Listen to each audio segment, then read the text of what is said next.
Assalamu alaikum everyone and welcome back to Luna update for Friday 16th of September. I'm looking at Luna. We're still in trouble with Luna. Of course, we are still looking to check Luna to come down to 1.7-ish dollar. Nothing has changed. The view still remains the same. So right now what I'm going to do is I'm going to dive into the 4-hour time frame. And you see, this is a flag, but that flag is still in play. Some people might say that,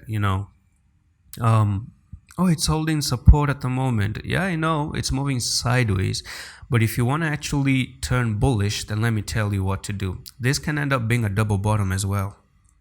There is a small possibility and a chance that it ends up, because the patterns can twist at any time. Right now it's just a flag, okay? It's a flag that is supposed to come down, and honestly my take is that it should be coming down to $1.7. That's the place where there's a big level of support right now, okay?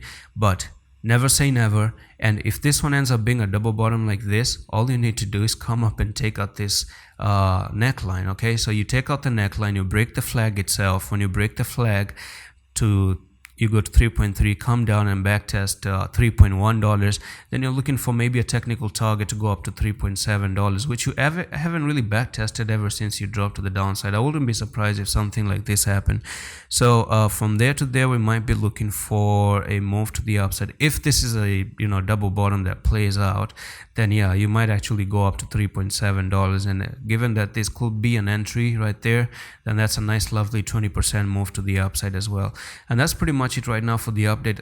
The flag is still there, but let's say we can actually make a double bottom as well. I'm ready for either way, either scenario. So always hope for the good and be prepared for the worst. That's a logic that I can tell you in crypto. And if you want to learn all of this trading, you can check out my trading course. 18 hours of content. I just laid this course out for you to learn. Check the link in the description if you want to learn. I need serious students who want to learn. And that's pretty much it for the update. I'm going to see you in the next one. Allah Hafiz.